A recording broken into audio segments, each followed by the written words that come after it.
Hey y'all, I'm Nikki. And I'm Selena, and this is Sweet Tea TV, a podcast by two Southerners exploring and celebrating the better parts of Southern culture on TV and in entertainment. In our first season, we'll dive into the iconic show Designing Women, a series far ahead of its time, following 4 strong, brazen women right here in our backyard, Atlanta. So join us as we break down each episode and discuss what they got right, what they got wrong, and how this show holds 30 plus years later. Come on, let's get into it. Hey, Nikki. Hey, Selena. Pretty sure I said I was going to come up with something better, but I got nothing. I've been on pins and needles to see what you came up with, but here we are. Well, I said hey. That's pretty good. That's good. That's all you can ask for. Yeah.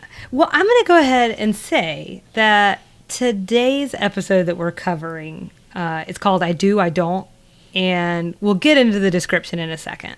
But I thought I would give a little something about you and a little something about me that sort of ties into this episode as a whole, because I do, I don't. We're talking about marriage and an engagement here, essentially, although, speedy. And I was thinking that it's really kind of kismet, fate, whatever you want to call it. Serendipity. Serendipity. Look at that. And also a rom-com. A good one, by the way.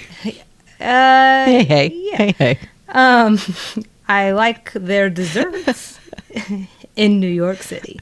But it's serendipity because you have a little something, a little anniversary that's going to happen on Saturday. And that is your 11th wedding anniversary. Congratulations. Thank you. It's a long time. I guess at this, and is it best wishes to the bride? I like to be correct. Oh, that's a good question. It is best wishes when they get married. I don't know about an anniversary. I think 11 years in, maybe it's like also best wishes still. Or Godspeed, one or the other. Oh, yeah. I like that. That's what it's going to be on your card. I hope that's okay. For me, I also have one that's kind of funny and weird. 10 years ago this week, I got engaged. Aw, yay. Yeah, and you and I knew each other. Yes, we did. At that time. We did. Yeah. I had to think on that for a second. Well, and one of the reasons that I kind of remember at least the time frame of your anniversary is what I didn't know coming in new to work is that I was asking for time off, unknowingly going into my pending engagement that was about to happen. Yeah. I was just going to Disney World, like any 25-year-old. Going to get engaged. Yeah. Oh, I was 26. And then I didn't realize that it was your 1-year anniversary. So that same weekend. You have such a good memory. Yes, but I feel like sometimes people just are like, why do you remember that? And I'm like, I cannot help it. So just lucky, I guess. So lucky to remember every single solitary thing until this last year. That's really screwed me. Right. Well, so it's been a different year. Right. Thank you, pandemic. Anyways, so I just thought that was weird that was taking place. Weird in a good way. We're having all these things. That's lovely. Yeah. So with that in mind, will you launch us into what the heck this whole I do, I don't is about? Yes, of course. Hulu says that Julia and her current beau go out for a celebratory dinner and on a whim decide to get married. The next morning finds Julia wanting to get out of the marriage until Reese shows up with the annulment papers. That's not a great written description because her current beau is Reese. And if you didn't know that, then that didn't make sense to you. Oh, that's a fair Reese point. could have been her lawyer. Reese could have been another son we haven't met yet. That's true. I was all held up on your whim. It's just adding a little like that. whimsy. Oh, yours is pretty. Mine was like I was hawking something up. I don't know if we've established that. Have we been trying to say the writers? I've been writing them down every time. We have not been saying them, but I actually wrote this one down because and now I'm wondering if I got it right. I did notice that it wasn't solely LBT. I almost said BLT. But I did notice it wasn't solely her. And because we had a conversation in one of our recent recordings about whether it was LBT and whether we should ascribe, what was in the writing to her and whether that was fair or not, I thought, well, this looks notable and different. So I jotted it down. Yeah. And it's Emily Marshall. I didn't look up anything she did, but I did look at my notes and get scared really quickly because I was like, Penny Marshall? And then I was like, oh, no. Emily Marshall. Emily, we love you. So show opens up? Yeah, and to kind of get into this scene, there are 3 of the designing women in Sugar Bakers. We've got Suzanne, Mary Jo, and Charlene. Mary Jo is like viciously cutting up some magazines. Suzanne's putting on makeup, and Charlene's just sort of puttering in the background. Do you want to talk about the conversation Mary Jo has?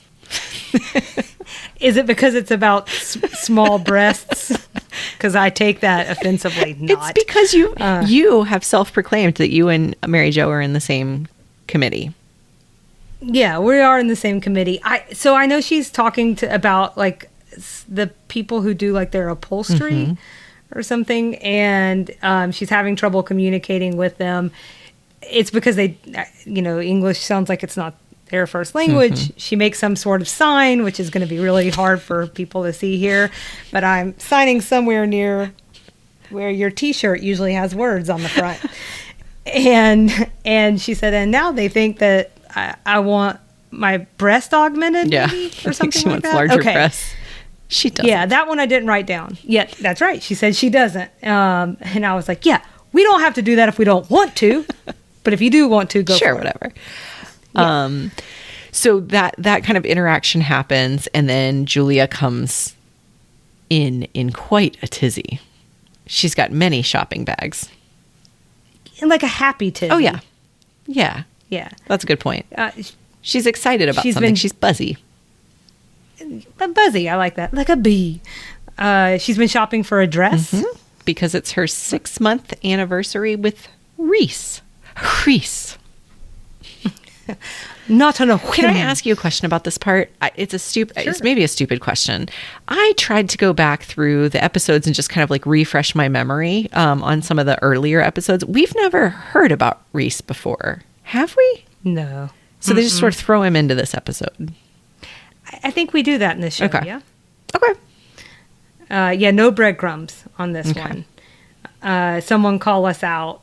I'm like, please call us out. Do whatever you want to do. Just do it nicely. Well, that would be good if you did it nicely. But yeah, to my knowledge, we haven't heard anything about that to this point. But there's not just roses. She also talks about getting a special gift, and there were a couple of hints. Very good ones. Yellow? They're very good ones once you find out what the gift is. Oh boy, it's true. It's yellow and it fits on her finger. So there you go. So immediately the women jump to, it's an engagement ring.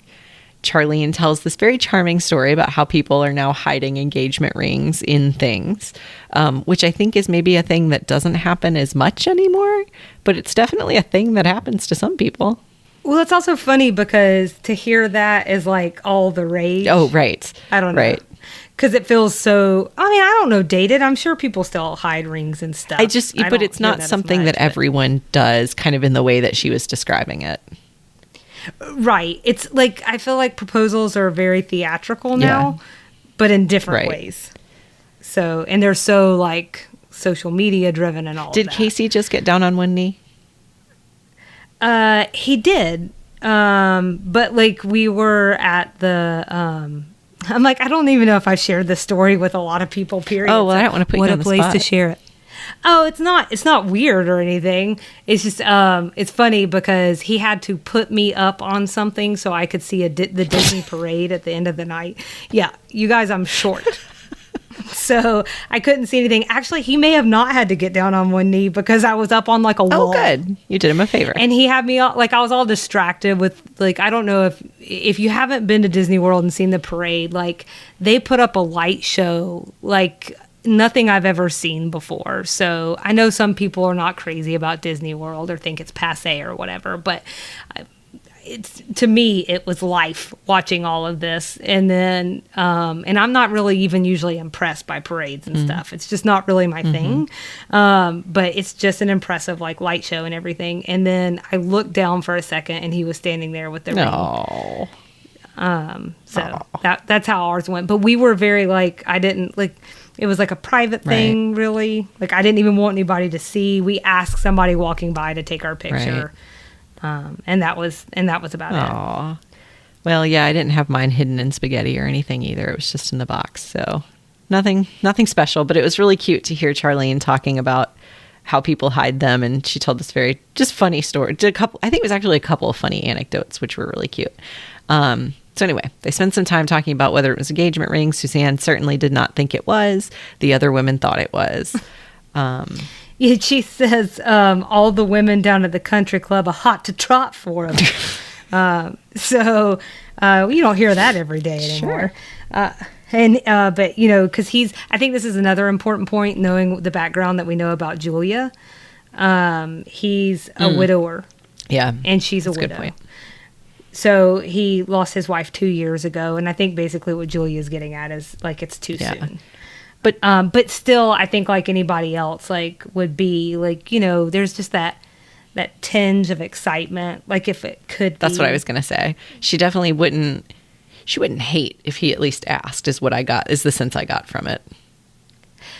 Okay, sibling haver. It seems to come around to this again because it felt like Suzanne saying what she did really kind of brought out Julia's competitive side. Oh, yeah. I picked up on that later in that because, I mean, they hit it right on the nose later in the episode. It did not occur to me initially. She says something like something like, well, maybe he's not ready, but if I wanted to motivate him to do it, I certainly could. And then she, you know, calls her sister easy again. That's what she does. Mean. Yeah.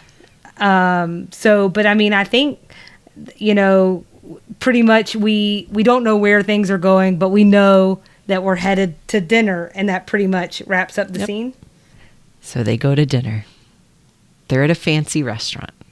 I'm saying it's fancy because there's champagne. They're in fancy outfits.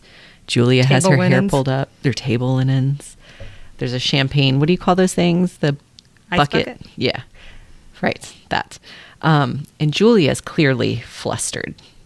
She is, something's going on. Yeah. So that's kind of where we are. It sort of comes out at this point that she thinks the ring is hidden in some food. Well, yes, she's shaking open the napkin like a bullfighter, you know.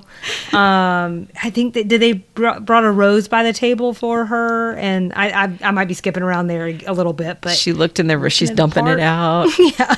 My favorite part was obviously probably everyone's favorite. Her digging into the rolls to find it. She's digging into all of them. She's just tearing through them, right? Sure. I mean, what was she supposed to do? Charlene told her that's the new thing. Yeah, and I actually wrote down the things that I saw her do because there's a lot to unpack in this scene. Yeah. But the other thing she does is towards the end of the meal, she takes and she pours the entire sauce on her souffle. Yes. And then she puts up to her elbow her hand and like swirls it around in the champagne bucket. just going full on crazy. I haven't seen her this frazzled since Payne came into town. And I think she was focused on she stays focused on that despite what Reese tells her, which I think was ballsy. If I'm just gonna dig right in. I'm gonna say it was really ballsy. He says that he thinks she made a mistake with her hair, and this is early in the dinner. He says that. Well, and you know right then that she is like thinking that's the moment he's going to propose. Yeah, right. You know, because he says, I have something important to tell you. Right. And then it's a comment on her hair. Did you write down anything else or remember what he said? Because it really struck me what he said after he said, I don't like your hair, basically. The part where he says she has angular features? Her face looks really severe. Yeah. And so it brings all that forward. Not that you're not perfectly lovely or whatever he says. I had a real strong reaction. Yeah. I mean, first of all, can't you just leave that at the door? At least for an anniversary. I mean, this is tough, right? Because there's sort of these conversations that go on in relationships. Like, just tell me the truth. Does this make me look hippie? Like as in hips, not maybe as in, like 11 years into a relationship, not 6 months.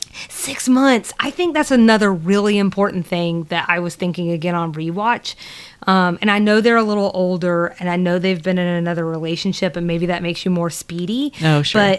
But like still, 6 months is a very short amount of time. Yeah.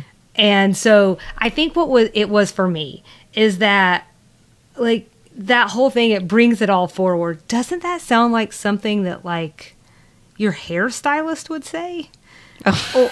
Like, it didn't even say. The thing is like, I get, like, just thinking about my husband, just thinking about Casey. He may be like, it's not my favorite, but he wouldn't be like, Selena, you're a winter. Right. So you really only need to be in the jewel tones. Yes. That's a very good point. And that's sort of how it hit me, is like, it felt like someone who knows about those things writing about those things, and that didn't match the rest of Reese's character to me. Yeah. Also, she's kind of jacked up, and she took her hair down, and she still looked like somehow better, like super fierce. Her hair looked awesome when she pulled it down, and I was like, I pull my hair out of a ponytail, and it does not look like that. Well, okay, so while I don't agree with his approach or timing or anything like that, he wasn't wrong. She looks way better with her hair pulled down. She does. It looked good. But we usually don't get her with her hair pulled up, so I think it was almost like it was that kind of disconnect. It wasn't that I thought she looked bad. I just wasn't used to it. But then she pulled it down and it looked amazing. Now, granted, I haven't washed my hair in about 7 days, so when I pull it out of a ponytail, it stands on its own. Hers looked very different, and I was very impressed. Yeah, it was impressive. Also, that's what was most impressive to me about this scene.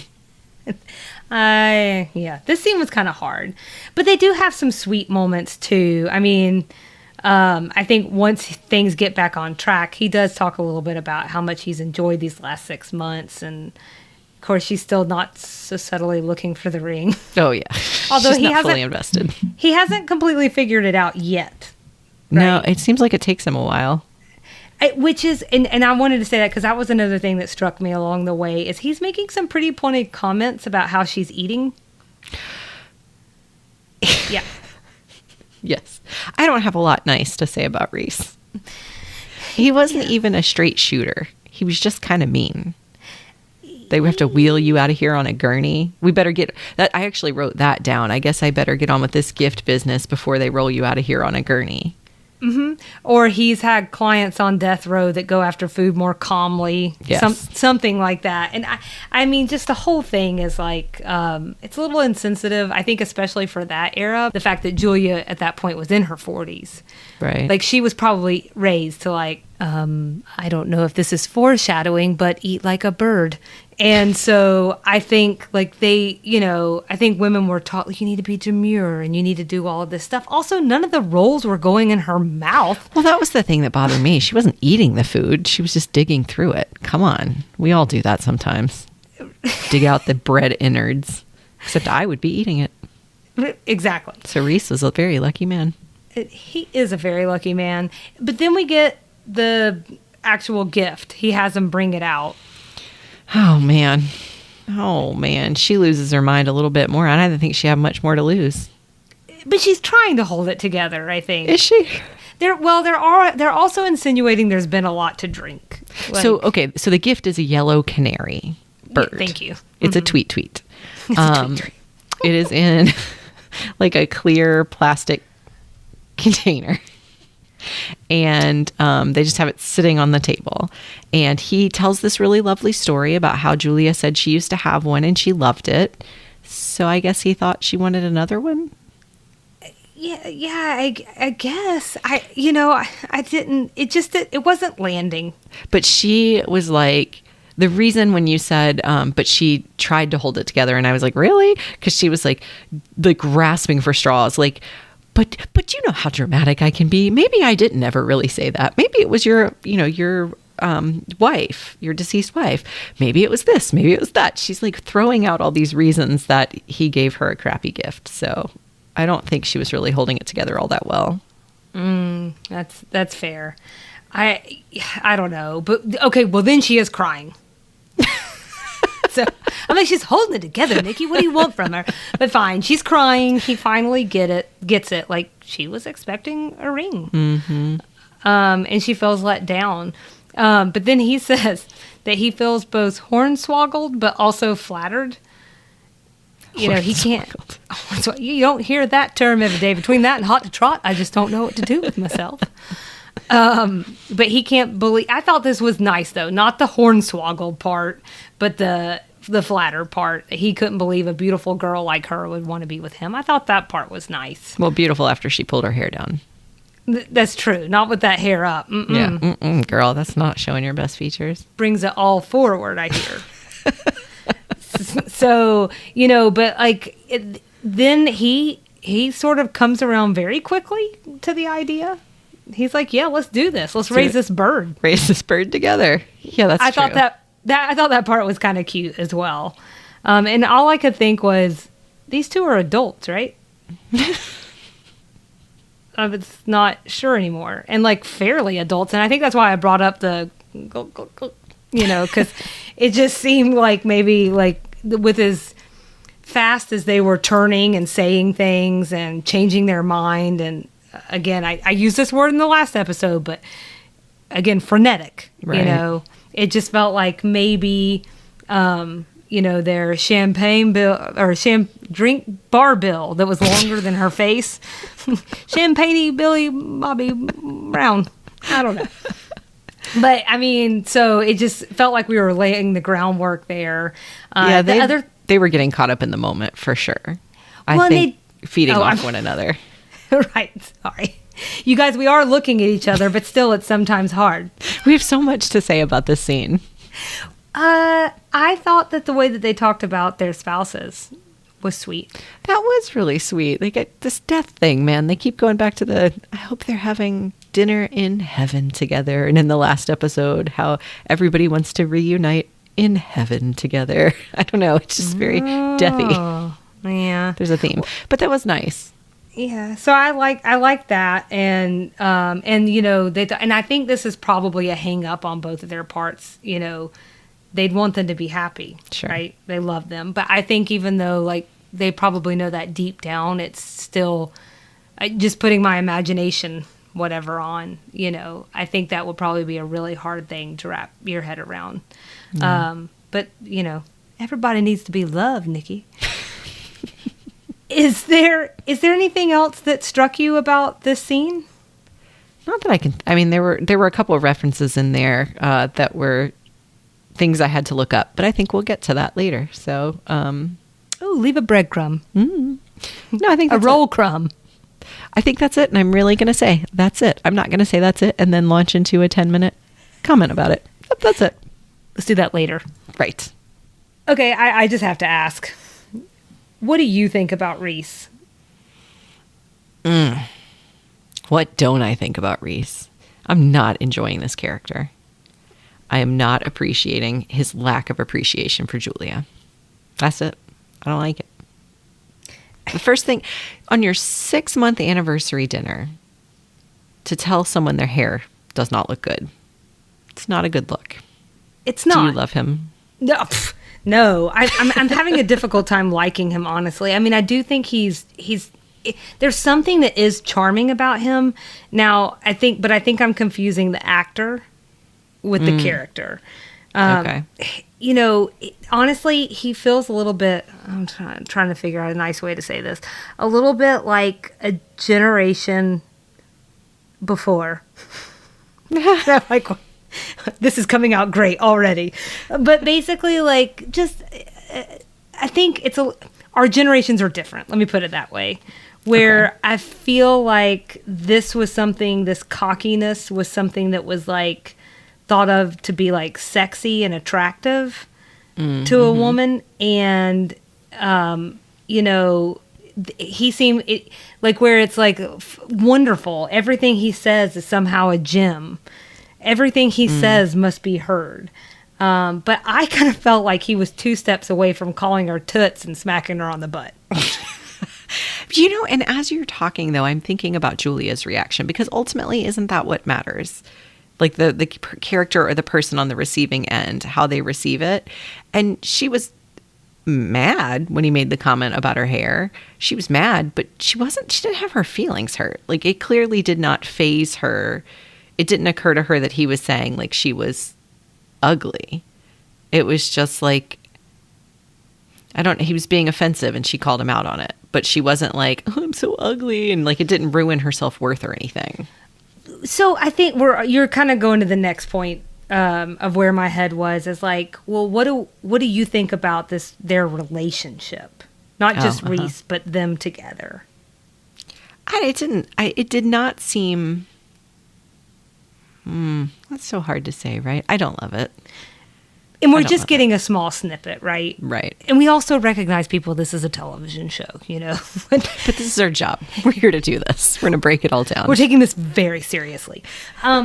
For me, I just sort of felt like they have one of those. It's 6 months also feels a little bit early for them to be like, oh, let's not fight tonight. Or like maybe they have like that kind of relationship where they like sort of like to fight because they like to, I think that might be the case. Make up, but I don't want to know anything about that. It's I was just thinking they like to fight because they're both stubborn, and Julia just always seems like she's looking a little bit for a fight. Yeah, and I mean, I think, Casey and I have something where we sort of like to tease each other a little bit, but we're not mean about it. And some of it felt mean. He's not saying, hey, Selena, this is a really lovely night out at Outback, but could you maybe pull your hair out of that top knot? So 2 things there. Right. Outback was a bad example. If he took me to Outback, he'd be in so much trouble. So that's because I used to work there. Nikki knows, but so I don't want to be at Outback. But the second thing is, let's see him say something about my hair. Let's see it happen.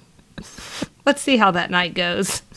I'm scared. He wouldn't even know. Right. I think the only time is like when I come in with like a completely different color of hair. He's like, did you do something? Are you wearing a different shirt? Yep, that's it. And I almost prefer that. I think it's better that way. Right. To someone telling me I had a long face or something, which I kind of do. So that's a thing. So I also did want to say that because they were married in real life, I thought it might be worth like us talking a little bit, but also for anyone who's listening that maybe they don't know anything about their relationship, because like honestly I have to say, like, kind of like why would you? But right, unless you were just like the biggest fans of all time. But I looked up a few things and thought I'd share those. Okay. One is that it was the 3rd marriage for both of them. Oh. Yeah. I didn't know that. Yeah. So, and I say that to say, I don't care. Look, people get remarried. It happens. I don't like, it's not that part of it, but I think what it really cemented for me in my mind was this idea that like, this was a relationship among older people. And that sounds like I'm calling them old. I don't mean that. I just mean like, I fil like you're mature. Yes, you're wiser by this point, right? You're not the hothead that you are at like 20, or whatever you are at 20 that you need to age out of. Whatever you were at 20, get better. That goes for everyone. But so Hal Holbrook, I think we've mentioned that already, but that's his name in real life. He is an actor. He wasn't interested in playing this character, and he turned it down twice. But then LBT eventually talked him into it. And here's how she did it. She said, "Do you really want a stranger making love to your wife on TV?" And that's when he agreed to the jugular. Well, my thing is like, well, what is designing women getting like softcore porn? It was headed for Skinamax. Right? What's happened? No one's making love. I I mean, someone is, but we're not seeing it. Thank goodness. I don't know. They had a very heated embrace toward the end of the episode. Maybe that was where that was headed. I would say, let me go back and watch, but that's not going to happen. But that's how they finally talked, or how LBT finally talked him into taking on the role. I also just wanted to say that there's a couple of things that we'll wind up linking to on the website and then also in the show notes. But LBT also had some really kind things to say about him earlier this year when he passed. He was 95. That's not what she said, but I mean, I'm just saying, like he lived a nice long life, is what I'm trying to say, but without any eloquence. So. But she's talked a lot about his relationship with Dixie Carter in real life, and she said that they had a fire between them both off and on screen, and I legitimately think I could feel that a little bit. Got a little scorcher. Yeah, I didn't really care for their on-screen heat, but that's what it is. But I could see, like, you could see a little bit of a spark there, I think. On show nights, I thought this was really sweet. Especially if she had a rant as Julia, they could not put him near the audience mics because he would hoop and clap so hard for her screaming, "Atta girl!" Aww. And I love that. That's really lovely. She referred to him as Mr. Holbrook and looked at her like a kid who asked a girl to the prom and still couldn't believe she said yes. I just got chill bumps. And then there was this whole bit about how, like, apparently Dixie Carter really liked to throw fancy dinner parties. But then she liked to make, like, these grand late entrances. And she would, like, come to the top of the stairs, like, all dramatically and be like, "Oh, is there a party going on?" I don't know. In my head, that's what her voice sounds like. And then she would go after dinner. They would do, like, the whole bit, like, you know, how people, I don't know who does this in real life, but, like, playing the piano, she would stretch out across, like, lay across the piano and sing Cole Porter songs. That's what I do after my dinner parties. We have a Chick-fil-A chicken nugget tray. I lay across the keyboard. I'm going to tell you one thing. If you're doing that, you better put it on social media. So, because we need some videos. When was she doing this? Was this like in the 70s? Or it feels very 70s to me. Well, I think they were married in the 80s. But yeah, it feels of another time, does it not? Yeah.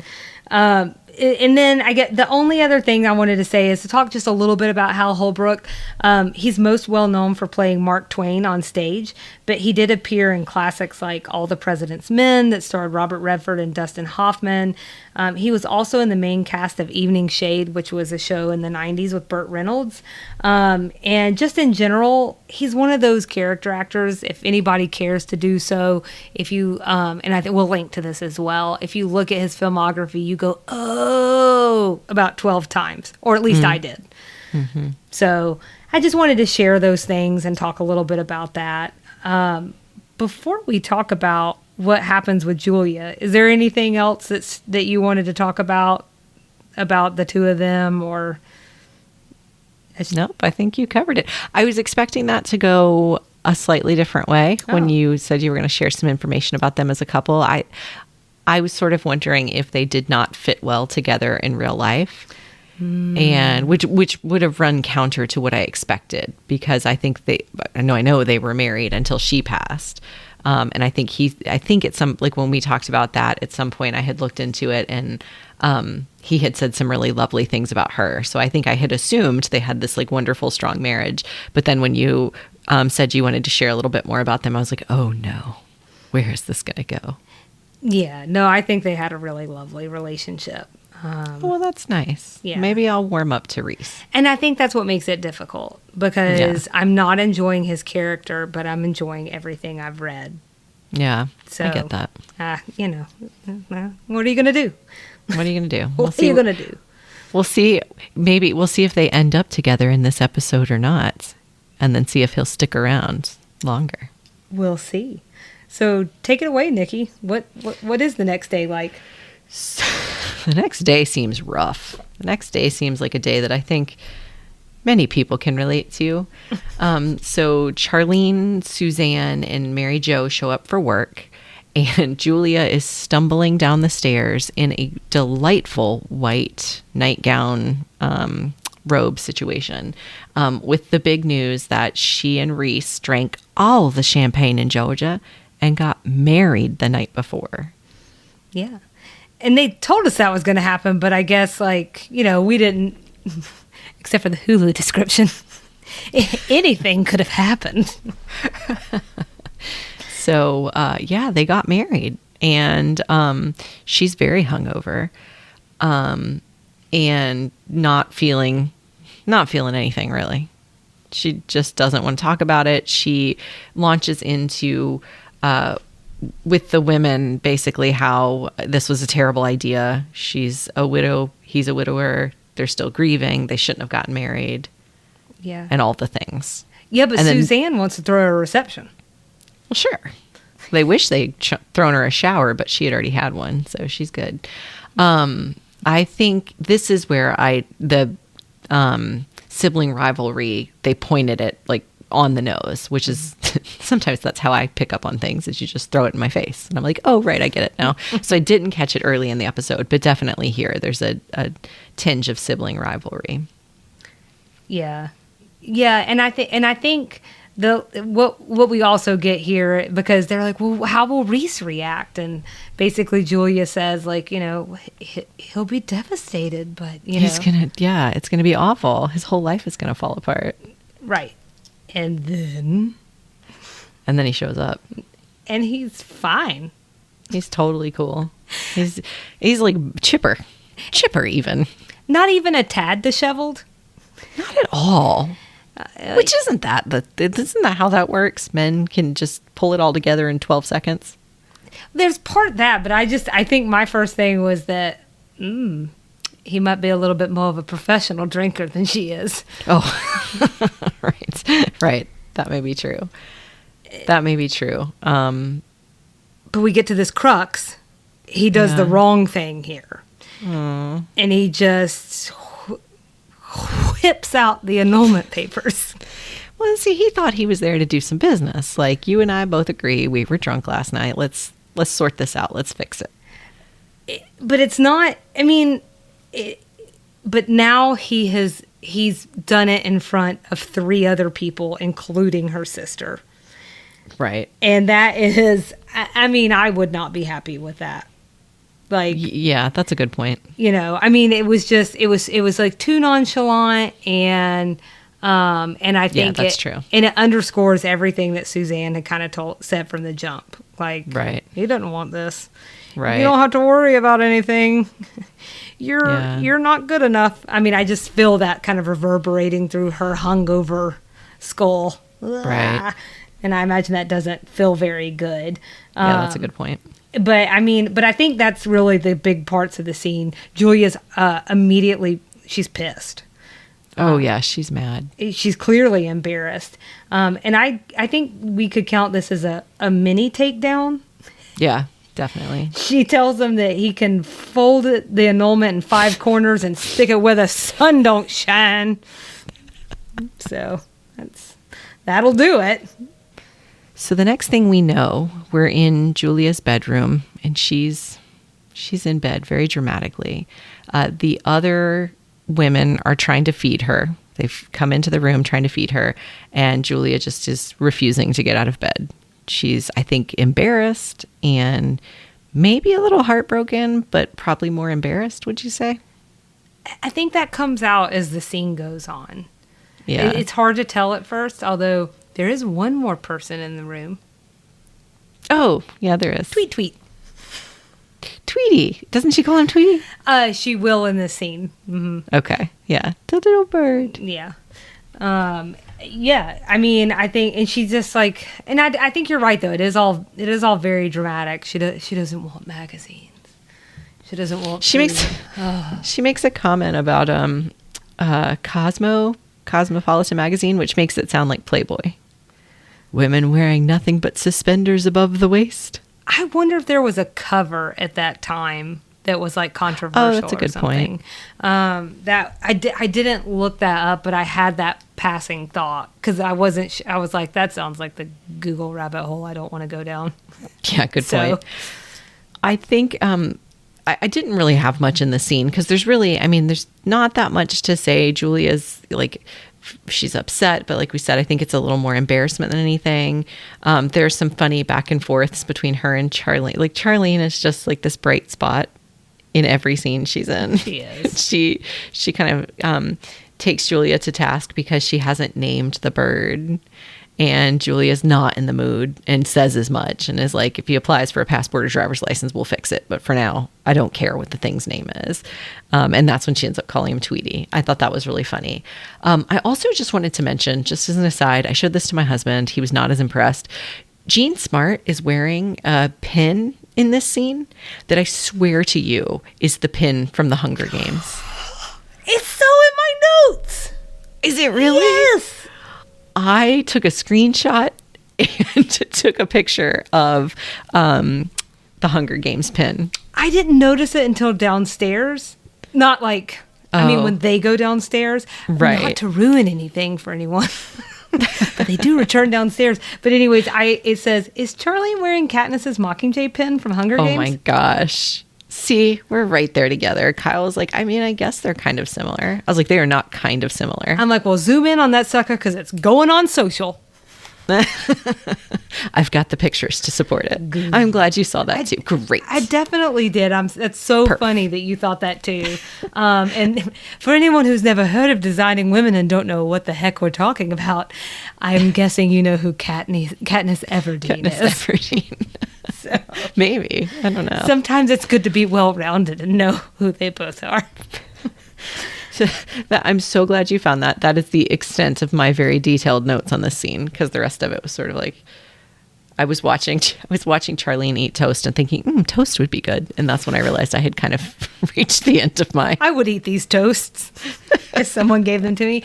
Well, I do think that there's a couple of things to say, like, to just, if I can punctuate your point a little bit. You know, you said like it's really more that she's embarrassed, and Julia does admit that. And I wanted to say what she said. She said she's selfish, she's small-minded, and she has to have her way. It's a sugar baker defect. Well, there you go. You know, and I thought that was, I thought that was important because again, like as we're making our way, we're getting almost to the halfway point of the first season. Again, that feels like a milestone. Oh, yeah. Hold on. Sorry. Hold on. We're getting almost halfway through the first season. Woo! So, I don't know, man. Given that it took us like 7 years to put the podcast together, the fact that we have hit ourselves. Yeah. No, it is exciting. But I think that's like kind of pulling back on those layers of the onion, you know, and showing a little bit of who she is. And I think it will also kind of come full circle as we get into the last scene. But I think largely, but Suzanne also calls her out. And she says, you're embarrassed. If we weren't there, you'd have just signed the papers. You knew it was the right thing to do. And, there's one thing I want to cover, and then we can move into the next scene. Because I need to ask you a favor, just in case. Okay. Because we live closer to each other. Sure. Okay. So Charlene says that she can't lie up there forever. Her muscles will sag. She'll get poor circulation and facial hair. And so, she said, I want y'all to promise me that if I ever get paralyzed or can't move my arms for any reason, that you'll come and tweeze my facial hair for me. So, Nikki. This is a big favor, Selena. Nikki. If it's going where I think it's going, this is a big one. Nikki. Yes. What do you need of me? Say it. Ask Will it. you stop by and just make sure that my trash cans are at the curb?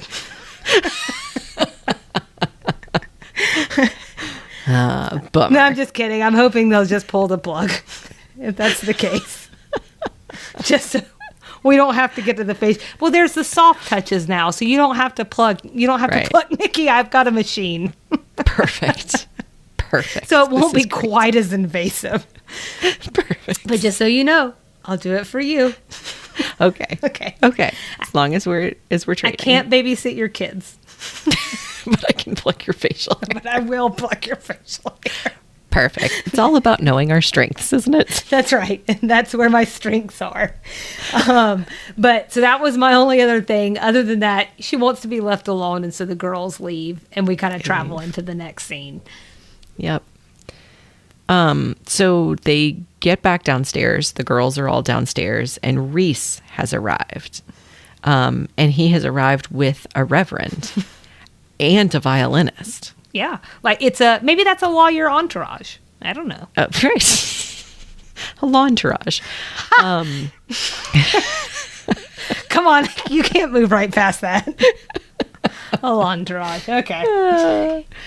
So I have to ask you something here. So Reese says he got Julia's telegram. And Julia says, wait, Suzanne just told me you sent me a telegram. Did you catch this? A telegram? Yeah. Right. Yeah, I caught it. But that's not what I want to touch base on. I want to touch base on the fact that I have mentioned before on the podcast that I look up the script sometimes. And I specifically looked up the script for this episode because they never mentioned a telegram upstairs in the bedroom. Yeah. And then they come downstairs and say, Suzanne just told me you sent a telegram, which feels like a piece of information that should have been shown. So I bring this up to say there is a piece of script missing from the Hulu. There's some cut in the show that is in the script I found. It's written up. It's the lady saying, I hate seeing Julia like this. She's usually so pulled together. She's got it all together. This is really sad. Julia comes out and they say, hey, Julia, he just sent you a telegram. Then he comes in. So like when you're watching it on Hulu, Julia is standing at the top of the stairs. She's there the whole time, it seems like, from reading this script. So I don't mean to break your brain and I don't mean to stress you out, except to say I think there are some questionable cuts here and we're not getting the full show. My mind is blown. I just took it to be like they didn't have time. I wonder if it just got cut for time. It could have been. But it just really bothered me because that feels like a really critical piece of information because that is allegedly what brought Reese there and allegedly what brought Julia out of the room when she just clearly said she didn't want to come out. Okay, so I'm wondering something too. So are you saying that what you think may have happened is that like when this originally aired, all that showed, and then for some reason all this got cut specifically from what's airing on Hulu now? That's my guess. I guess we could try and go find it from one of the other places where it streams and see if it's different. Pluto TV. It actually is an option on my TV downstairs. It's supposed to be see free. What happens. Well, because I went, Pluto, it does exist. I do wonder. I am very curious about that. So I think that's a good idea. But there have just been other times as we're watching that I feel like there's an inconsistency or something. And those are the sorts of things like that. Again, that just felt like such a critical moment for the show, which is part of the reason I looked up the script. So I do think something is happening here. But I wanted to mention that to you because that felt important. Yeah. So I've wasted a lot of time on that, except to say that's what brought kind of everyone together. He says, I got your telegram. Julia says, what telegram? Suzanne said, you just sent me one. Comes out, it seems like Suzanne invented this telegram concept. Yeah. So she could bring them together. Which I actually thought was kind of nice because I think I said recently that like maybe the last episode or before that, I can't remember now, but just that she's been kind of getting on my nerves a little bit. And I hate that so much because I think she's a darn delight. I thought she was a delight in this episode. And I love that she said, well, I had no idea he was going to show up with a minister. You people are so extreme. So extreme. That was really funny. And I have a note here that says, we're all thinking it. We're all thinking it. It's true. And he gets kind of aggressive. Like, Reese does? Yeah. He's like throwing the veil on her. Are we ready to talk about this? I hope. Yeah, man. Okay. Dive in. Yeah. I mean, he's throwing the veil on her. You know, he's forceful, almost treating her like a child instead of a partner. Again, this strikes me as a generational. He told her, well, this is backing up a second. He said, get downstairs or I'm going to come up there and get you. Yeah. I know. And I mean, my reaction to that was just like, I'd like to see you try. A hand gesture? Seriously. Just come on up. I don't care. Could be any hand gesture. But she says, anyone. But she says, like, well, I'm going to come down, but because I want to. And I was like, was she afraid of him? Did he scare her? again, this is the thing where I'm like, I think she just kind of likes that. I think that's the kind of attitude she digs. We just dig something a little different. That's all. That's true. But I don't know. Like, this whole thing is like they're sort of talking, and he's like, even though like it's not landing for me, it's landing for her, because it's almost snapping her out of this haze that she's been in. Mm-hmm. The more that he's like, we have to do this, the more that she's like, oh, we're moving a little fast. Right. Whoa, this is crazy. Like, you know, I mean, I think basically all of this sort of comes to a head where she's like, sees that he's the man for her and that they should be together, whether married or annulled. And I think she says as much. Yeah. And Charlene says, this is so romantic. It's like Rhett and Scarlett. Aww. I say that, okay, I don't even know why you're listening to this if you don't know who Rhett and Scarlett are. But, you know, it is a movie from the 30s, so we'll give you a pass. And I would just say that, like, I thought that was pretty nail on the head, because he kind of is like a Rhett. I think the thing I didn't realize and what clicked for me is, like, I don't think that I would enjoy Rhett Butler if I watched Gone with the Wind today. I haven't seen it in I don't know how long. But I think it's sort of that same kind of like, I'll take charge here. And I'm like, okay, just calm down, you know? Right. So I think this next kind of thing, though, past that, is this, that Reese says, you saw it, ladies. She turned me down. Mm-hmm. You know, it took me 2 watches, which might say more about me than anything else. But this was a show, right? Yeah. I mean, obviously, we get by the end, when we can talk about that this was a ruse. But, like, this was to unwound her pride. Mm-hmm. And which is kind of nice. I do think that's nice, actually. I don't like any of the way that it came together. And like you said, there's some holes here, some old plot holes. And it's strange, but I think the intention was good, and we'll go with it. Yeah. I think what you're touching on is something that, like you said, I didn't. It should have been obvious to me that this was kind of a setup, because Suzanne is on the couch questioning the Reverend. Like, do I know you from somewhere? How do I know you? Right? Do we know each other? And I just thought she was trying to get to know him. I thought that was just a weird, like, 80s sitcom thing, but it ties to the ultimate reveal, which is he's the parking attendant at some restaurant or something that Reese hired to pretend to be a Reverend at the country club. Okay. And I think that my thought was, what is it with her and party barges? Yes, I had that thought too. I'm like, did she ever get off those things? That part was kind of strange, but I wonder if that was like a little LBT breadcrumb. I don't know. Maybe. Just to kind of like a cute little callback. But, you know, I mean, basically, you know, the last thing that we really get after they've figured each other out here, and they decided not to get married. They're not going to do it. And it's okay. And she calls him out for this whole thing with the parking attendant, for what you just said. And then the last thing we get is this, as the scene ends, is she throws the bouquet backwards over at the girls. Charlene catches it. Charlene caught it. Okay. I probably should have paid attention to that. I rewound it to see, because I was sure. And I've got a little note here that says, a little foreshadowing for Charlene. Maybe not. Maybe I looked it up. Maybe I didn't. We'll have to see. Only time will tell. Only time, and a 35-year-old TV show will tell. It'd be hard to find out. So, and that's pretty much where the show ends. So, are you ready to rate this sucker? I'm ready. Okay. Do you want to set the scale before we jump in? Oh, am I? Okay. Well, do you have a scale? I do, but I always want to give you the opportunity to have your own scale if you want it. Well, I think mine would be kind of boring, because I would rate in terms of, oh gosh, I'm torn between annulments and bad hairdos. Oh. I might go bad hairdos. Okay, we'll stay with bad hairdos. And how many bad hairdos is it? I'm going to give this episode 3 bad hairdos. Okay. It was a really rough intro to Reese, and I'm really hoping it's not reflective of him as a character.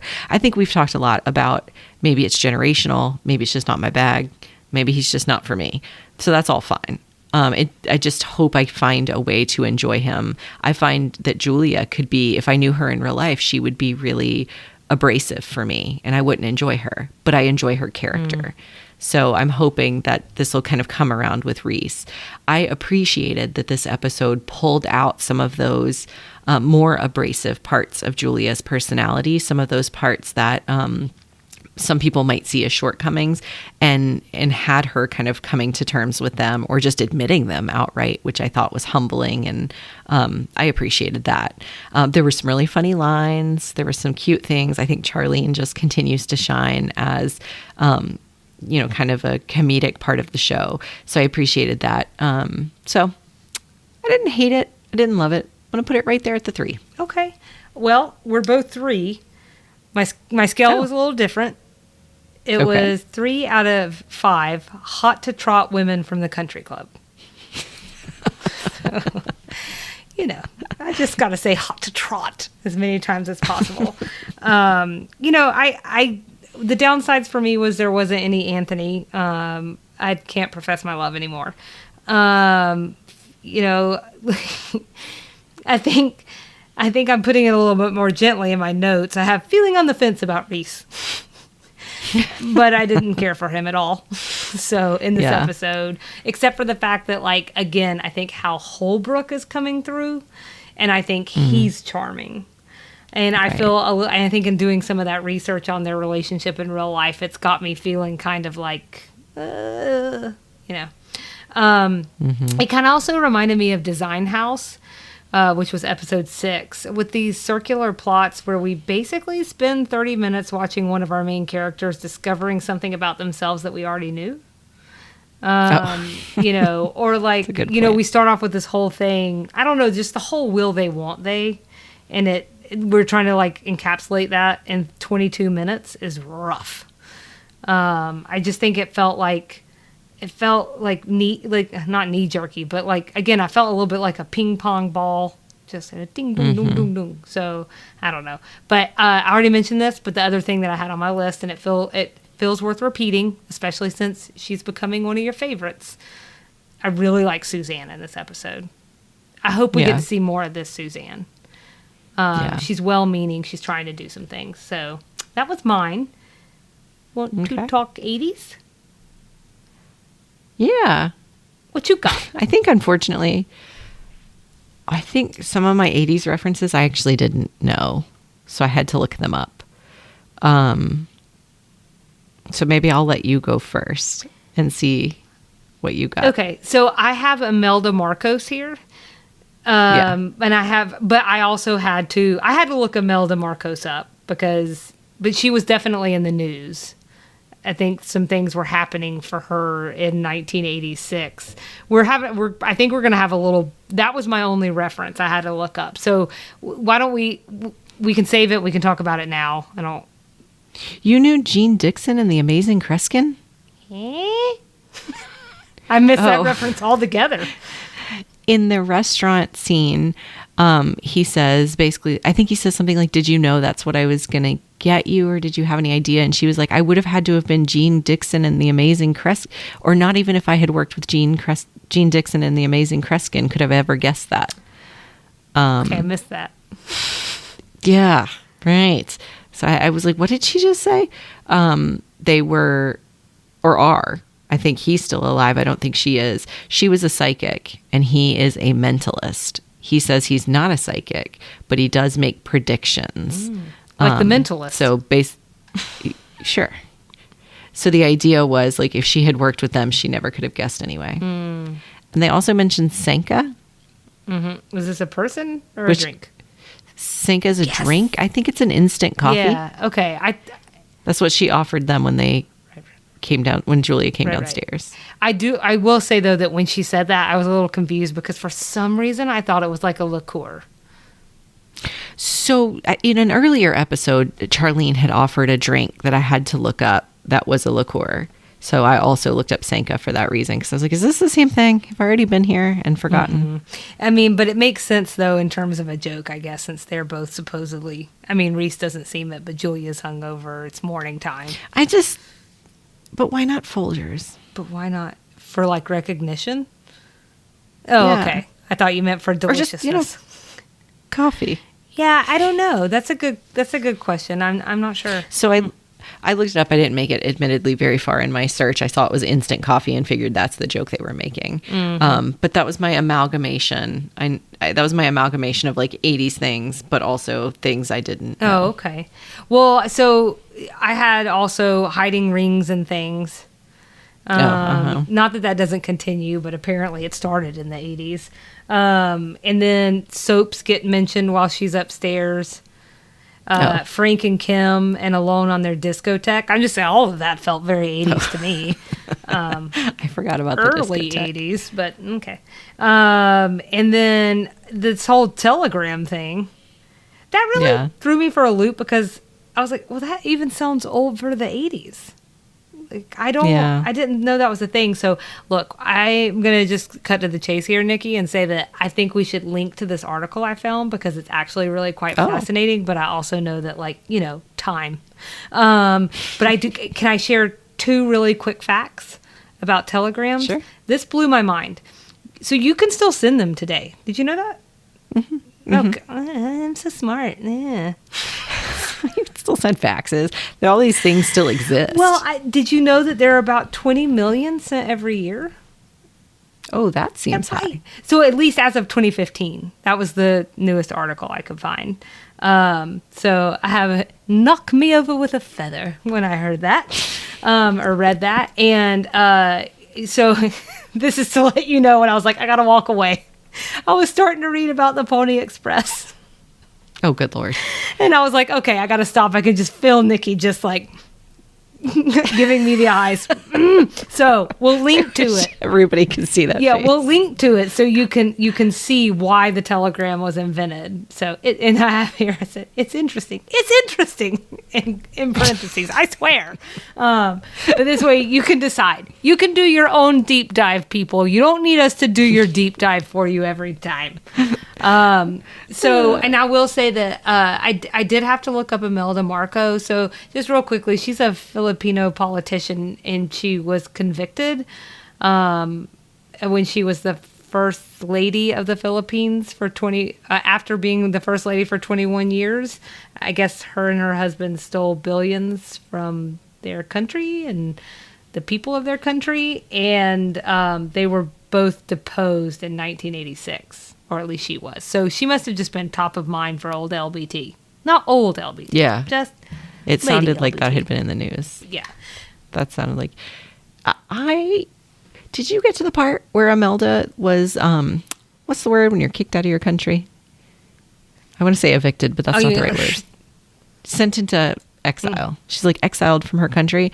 She returned and made another run at politics. Did she do well? Doesn't that sound like... I think she did. I think she got into a position. Doesn't that sound like American politics? Uh-huh. Like, screw over the whole nation, wait a few years, and then come back in. Even if a few years. Yeah, that story was fascinating. Yeah, I mean, the people's brains, they just don't remember things for forever, so... I think the most interesting thing, though, for people who are, or the kind of people who are listening to our podcast, is that when she was deposed in 1986, their family worth was estimated to be between $5 and $10 billion. That's how much money they had stolen from their country. She had 3,000 plus shoes in her collection. Yeah. So I guess it was all the bags of stuff. It was the bags. So Julia that's comes bringing in. that reference full circle. Julia comes in with all those bags and they say, hey, look, it's Imelda. As we've said before, the best jokes are the ones that are thoroughly explained. And that's what Nikki and I are here to do. So anyway, Selena, But it's did you have any more? It's important because we didn't know who this person was. We're learning things. We're learning things. Learning together. The Designing Women cultural references walked so that Gilmore Girls could run. And you could hear these very obscure references. I was thinking about Gilmore Girls as well. I was wondering if you were. But I guess Yeah. that sort of shows the danger of ripping things from the headlines. Is that if two idiots who have lost their marbles decide to get together years later and comb through your work, your references may not stand the test of time. We're going to need some explanations. Normally I just call myself an idiot. I don't think you're an idiot, right? If one idiot and one lovely human being. I'm going to give you a pass. Did you have any other Southern things? So all I... Did you have any Southern things? Any at all. Sorry. Imelda was not Southern. Hornswoggled. I don't actually know. I did sort of try to look. I'm like, is that Southern in origin? It sounds like a pirate term to me. But I don't know. Now I'm thinking it's sounding pirate, but before it just that hot to try. All of those things just sound like very Southern to me. I don't know why, but like the Southern that people think of when they're thinking of the South, and they don't know what Southern people actually sound like. Not actually what real Southern people sound like. So, and then the only other Southern thing I really had on my list was the Atlanta Bar Association. Oh, good call. Sure. Good call. So that about wraps us up on episode 8, huh? Episode 8 in the books. We still have 4 unmarried designing women, despite the fact that it was looking like we were going a different direction at the beginning of this episode. Oh, yep. That's true. So next we'll cover episode 9. I don't know if it's called the It Men or the IT Men. IT is capitalized in the title? I was thinking IT, but I guess we'll find out. Okay. We'll find out. I don't know. What was IT in the 1980s? I have no idea. So that's what we'll cover next time. As always, we want people to follow along and engage with us on social media. We are on Instagram at SweetTNTV, on Facebook at SweetTNTV. You can email us at sweetteatvpod@gmail.com, and you can visit our website at www.sweetteatv.com. Anything to say on the social media front, Selena? Any plugs you want to make? Follow us. Mm-hmm. Follow us and share your content. Yeah, do that. Your Southern content. Do that. And have some sweet tea this week. Oh, please. Have some sugar on us. I mean, we're not paying for it. Pour some sugar on yourself. Oh, God. Oh, yeah, we're not paying for anything. We're paying for this podcast. Right. So, I guess that wraps it up. We'll see you next time. See you around the bend. Bye.